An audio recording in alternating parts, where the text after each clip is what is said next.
Welcome to The Whole Pineapple. I'm Ruby Booras. And I'm Ann Judge. The Whole Pineapple is a podcast about wellness focused around fertility. We'll talk with experts on a wide range of topics, including nutrition, stress relief, sleep, mental health, etc. And we'll dig into the issues that can cause fertility challenges, like PCOS, or early menopause, or cancer treatment.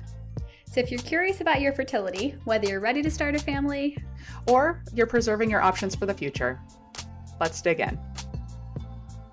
Welcome back to The Whole Pineapple.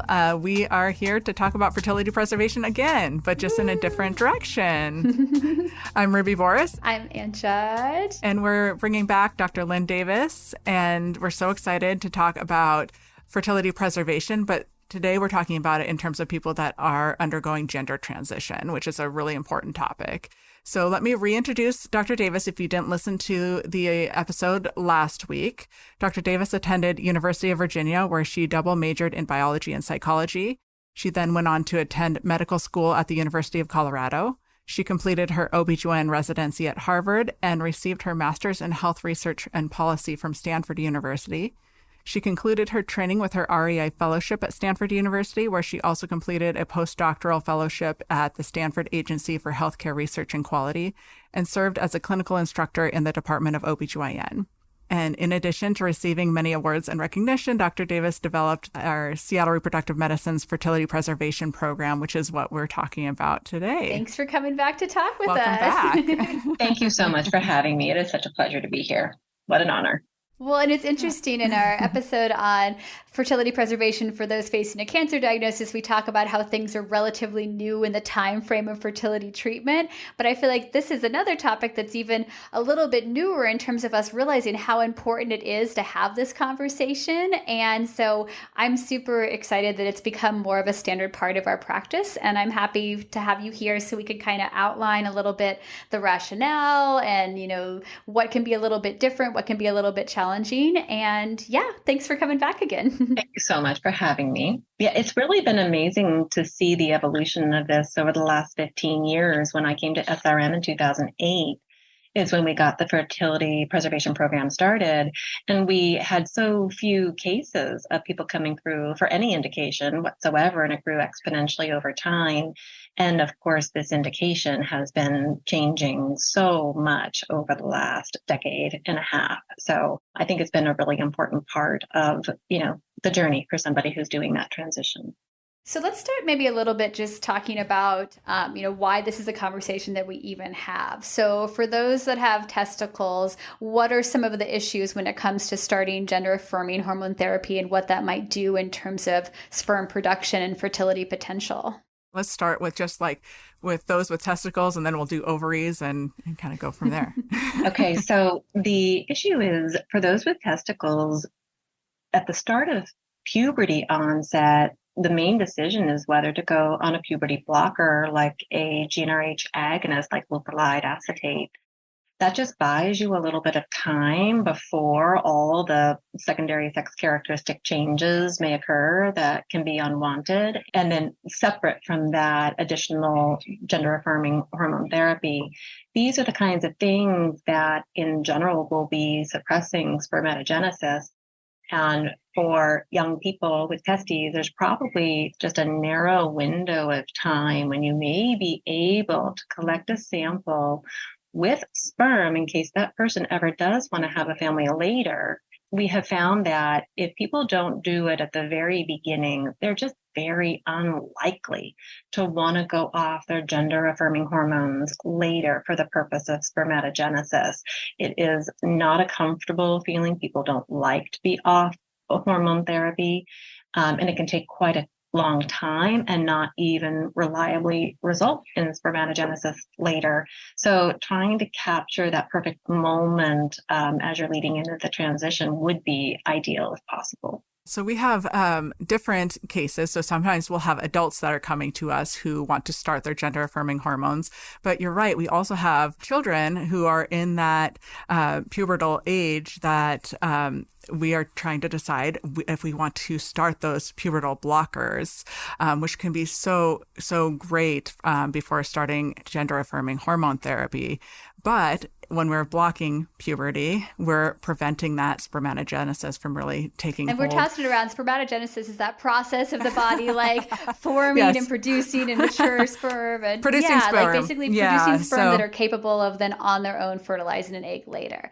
And that gets into what we'll talk about a little bit more about experimental type methods when it comes to fertility preservation. But the way that we've been doing it for a really long time in terms of cancer preservation is someone masturbates so that we can have a sample frozen. And sometimes even that can be really challenging for someone if you have a lot of dysphoria. And so there are some other ways that we can obtain sperm, but only if the body has gone through enough of that stage of puberty to have begun actually producing sperm in the testes. And so with it being more common now for people at that young age to start the blockers and ideally just shift into the gender affirming hormones and the desired puberty, that sort of limits that window to be able to preserve mature sperm. A lot of what we know about fertility preservation for transitioning individuals comes from our preservation for cancer treatment and for children that are undergoing cancer treatment and what we've been doing for them both pre and post puberty. Agreed. Yeah. And for adults with testes, as you say, Ruby, much more straightforward. If there's already established spermatogenesis, what a great opportunity to freeze and bank sperm for potential future use prior to initiating of hormone therapy. And at least in some of the research that I've seen, one of the challenges is, at least in looking at research early on, this is one of those conversations that it seemed like people just weren't having. There was kind of a lot of stereotyping and this thought that, oh, well, people's main focus is, starting transition and who knows, I don't want to bring up this complicated situation of family building goals and future partners and act like genetics are everything. But I think there is this greater understanding now that, people are people and many people are going to have desires to have, if possible, their own genetic child in the future. And this is a conversation that I think is still not as common as it should be, but one that's at least being more talked about than it was even 10 years ago. That's right. Not everybody wants to have children later. And a lot of people who think that they don't want children later may turn out to change their mind. So it is a great opportunity to do it early on in the process, if ever. And that way you have it available for future use, no matter what you decide. And you mentioned a little about the rebound. Do we have data? Because I have seen a lot of conflicting information. So if people have been on estrogen and then they go off of it, I've seen written anywhere from 3 to 6 months for rebound. And for some people, sperm never comes back. I mean, and that's a long time. That's a pretty long time to have to experience, what are often some unwanted other physical changes. Yeah, the data is a little bit mixed, and probably even more important than discontinuing the estrogen is discontinuing your spironolactone in hopes of recovery. And of course, Lupron, if that's been on board, because that will be even more of a detriment to the sperm, even than the estrogen. It's so interesting because in most things in fertility, when we're talking about sperm, that's the easy side. And then we're talking about eggs, it's the hard part. And it's like the one fertility topic where it's actually a little bit more straightforward to talk about preserving eggs. And the timeline is really up in the air. So some people might have a regain in that spermatogenesis or producing sperm quicker. Sometimes it might take more like 9 months or a year to regain some. And it possibly has to do with duration of treatment. Unclear. But it's a little bit difficult to have that conversation if we don't know if and when that sperm production will come back, especially when we're off that gender affirming hormones. I mean, 6 to 12 months is a long time to be off those hormones. It is. And I think it's very reasonable to look after the 3-month mark, because we normally think of the life cycle of spermatogenesis as approximately 72 days. So from the time that you're discontinuing, you want to take a sneak peek, say 2.5, 3 months in, and understand if you're making any progress so that you can keep that duration as short as possible, as tolerable as possible. But some people need longer timeframes and some people don't ever recover. And we'll talk a little bit more at the end about those prepubertal options. But what about for someone that was post-puberty in terms of egg production, but then had been on testosterone? So what do we know about, any kind of rebound area there? Because this is also an area that I've seen things have changed over the last couple of years from what we used to think. I think I send you an email, Lynn, every like 6 months, like, so where are we at and how long we need to stop testosterone before we Oh, can do egg the freezing. hard part is So, that there's not one agreed upon way to do this. And historically, we were always asking people to go off their androgen treatments, have a washout period of some duration. Again, is it a 2.5, 3 month time frame? For the eggs who are undergoing a similar time process as they transition from, say, these primordial follicles to primary follicles to secondary follicles to preantral follicles, finally to antral follicles that can make dominant follicles. That's about 3 months. We were having people go off for quite a long time, with the idea that maybe that would be associated with the most straightforward stimulation and retrieval and the highest egg quality, but there wasn't ever data to support that or back that up well. So the trend has been to decreasing the time frame, less and less and less and less, or possibly not even going off at all. So I can tell you that there's some experience with not going off of the androgens for ovarian stimulation and egg freezing, but I would not say that that is necessarily the standard. I would say it's a talking point, and I think that this is part of the informed consent process and a decision making between the provider and the person who is doing this transitioning in this plan, and that some people will be very attached to their hormones and not want to spend any washout period. Other people might not care so much and wouldn't mind a change of pace and are quite a bit more tolerant than that. So it really depends on whether the unwanted side effects of going off is the more important driving factor, or any theoretical concern, even if we can't show it well, about egg quality is the more important driving factor. But we've got a lot of experience with both, and I'm looking forward to the studies as they unfold. yeah, it's just such a difficult discussion to have with patients because we don't know what the best thing is, but it really is a discussion to have with patients because everyone's an individual and what they're more comfortable with and what their goals are. And I've had patients do different things. Absolutely. I've had the same, similar type of scenario where different decisions have been made because in that shared decision-making process, people have fundamentally different values, goals, priorities, and it's really important to tap into those, especially in the absence of strong data in this case. So again, just like on the sperm side of things, it tends to be easier to do these kind of fertility preservation things before we start gender affirming treatment, but it's not always possible. And we talked a little bit about having some of that dysphoria when we come off of hormones. Some people do not experience dysphoria at all, and they actually don't notice too much just being off of their hormones for a short period of time.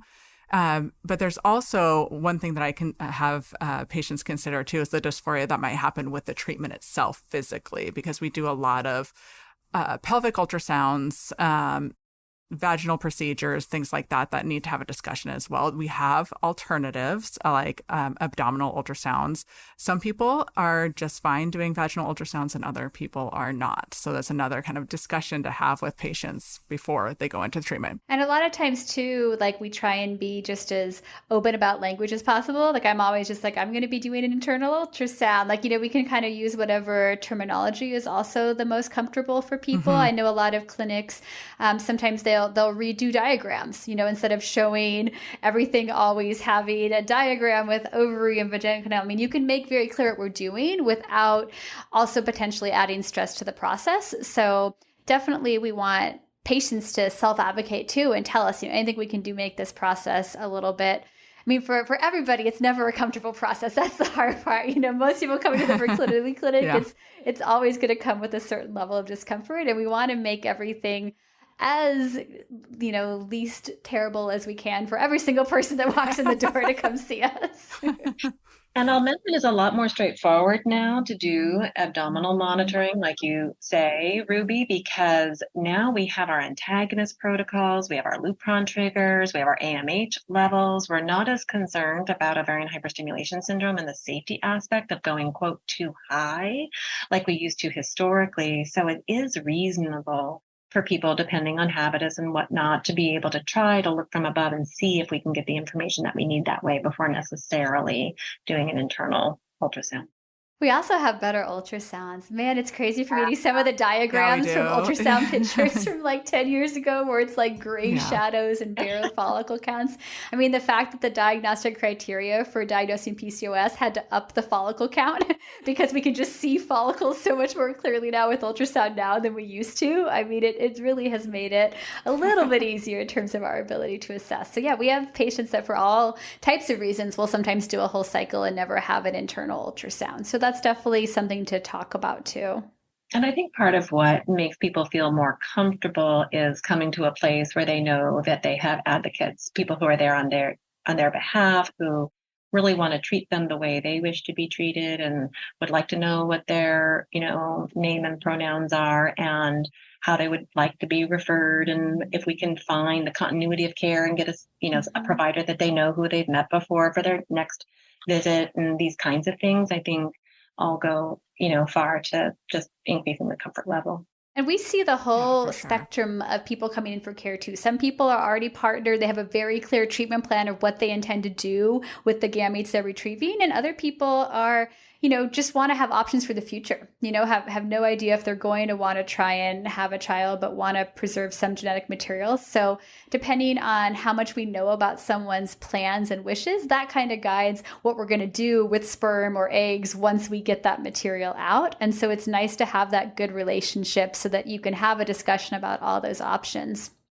And I'll mention too that people with ovaries, if they're deciding to transition, they can always talk about the option to say freeze eggs in advance, but they don't necessarily lose that option later. So it's not that time critical kind of thing the way it is on the side for people with testes, which is potentially like more time sensitive, and doing it in advance really can make all the difference. I do feel like there's more leeway on the size of the eggs. So let's talk a little bit about the challenges for either one if we are pre-puberty when it comes to freezing tissues from the ovaries or freezing tissues from the Yeah. testicle. For people with ovaries, theoretically, you could do ovarian tissue cryopreservation. This has not really taken off for people who are transitioning yet, but I can envision a scenario where if somebody's already made the decision to go to surgery and the choices are to take out the ovaries and discard them or to take out the ovaries and freeze them, it is not unreasonable for that person to choose cryopreservation, even with an uncertain future about what may come of that material. They would probably never choose to transplant back. That would be the whole point. But maybe as time goes by and the field matures, and depending how old the person is at the time of this decision, there could be time for there to be great gains in utilizing tissue in the laboratory setting. We're not able to do this now, but theoretically, in vitro follicle maturation could come into its own in the coming years or decades. And maybe you can take ovarian tissue later and recruit a follicle and retrieve an egg and lead to IVF directly without having to transplant back. So it's not been a thing, but I have the feeling it's going to be a thing in the foreseeable future because the options could be put it in the freezer or discard. On the side of people with testes, however, this is entirely still considered experimental. We don't have testicular tissue freezing up and running in a non-experimental way. That too is making great strides, and there are a lot of progress actually. So I wouldn't be surprised if this is changing and evolving in the coming years, and we had more to say when you fast forward. One thing that I found that is difficult when you're talking to a patient who is prepubertal or a teen is that oftentimes the parents and the children have two different ideas of what they want to do. I was about to say, usually you're talking to the parents and the kid is sitting there like kind of like ignoring you. Yeah, and the child also oftentimes is like, I want to start my Yeah. hormones yesterday. Hmm. And the parents are like, well, we need to talk about this, for fertility preservation. So there can be a difference in the Yeah. priorities at the time. Because, when you're 12, 13, you're not always, or younger, sometimes not really in a place where you're thinking of the childbearing or family building stage. not usually a priority then. When Yeah. people are under the age of 18, of course, it requires parental consent and patient assent, which basically means the agreement of moving forward.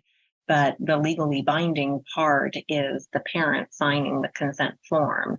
And it is very nice to have a place for the patient to also sign the consent form, although that is not consent under the age of 18.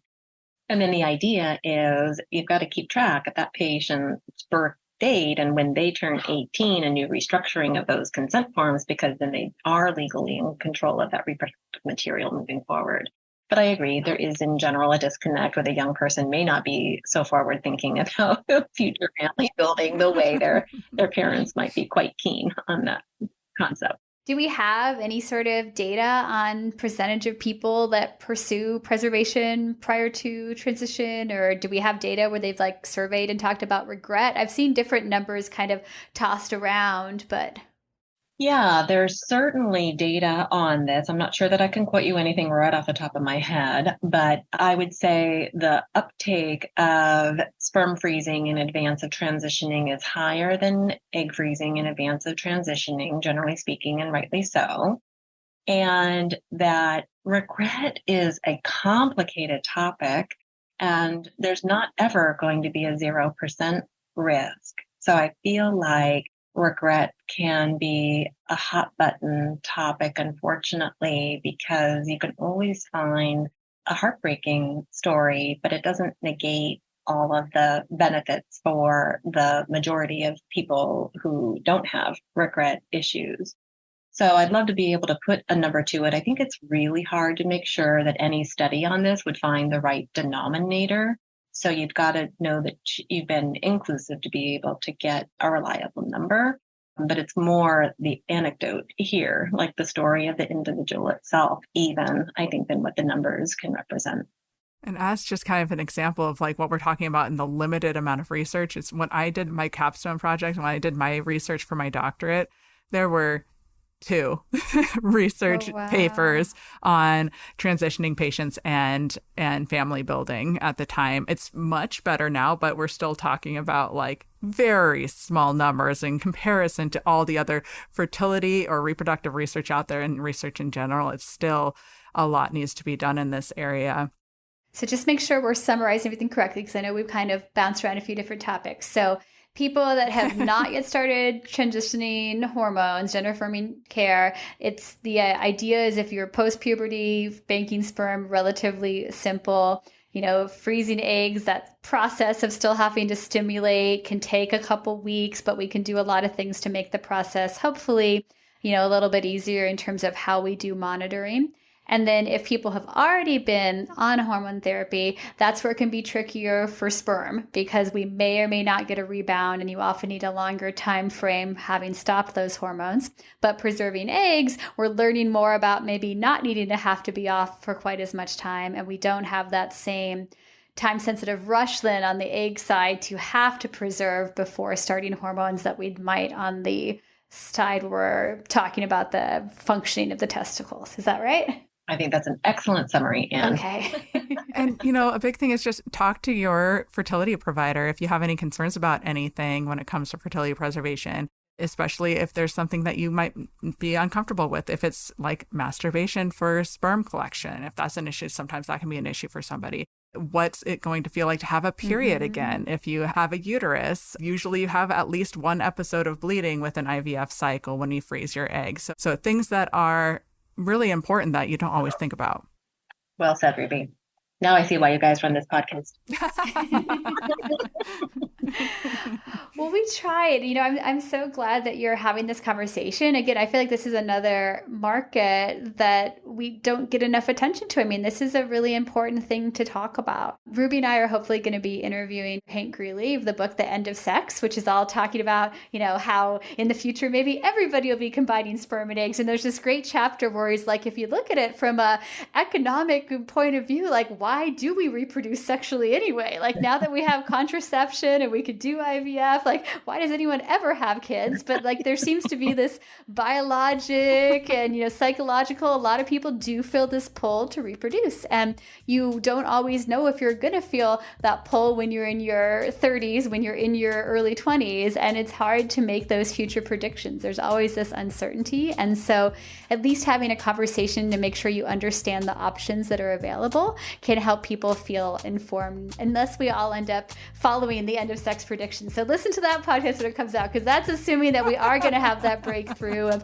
being able to do, maturation of eggs and or sperm just from taking a little skin cell biopsy, and that we could then produce eggs from those that have testes and all kinds of fascinating stuff. So, there's also this potential that the future reproductive health will be completely different than what we're imagining right now. But in the meantime, today we've talked about what are the options we have available with our current technology, and hopefully that's helped people feel better informed.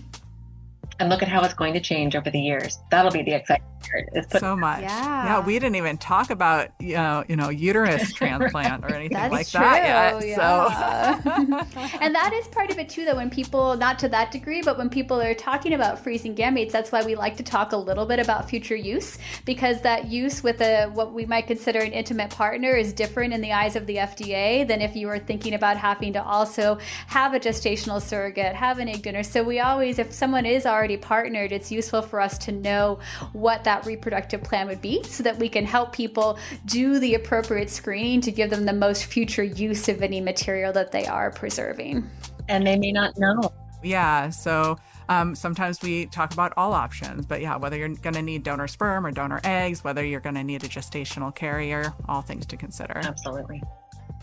Thank you so much, Dr. Davis. We appreciate your time. Thank you. Thanks for joining us for this week's episode of the Whole Pineapple Podcast. We hope it was helpful. If you know someone who could benefit from hearing the podcast, we hope you'll share it with them. And don't forget to subscribe, rate, and review the Whole Pineapple on your favorite podcast app. Every rating and review makes us easier to find. This podcast is sponsored by Seattle Reproductive Medicine and is produced by Audiotocracy Podcast Production. We'll see you next time. Have a delicious week.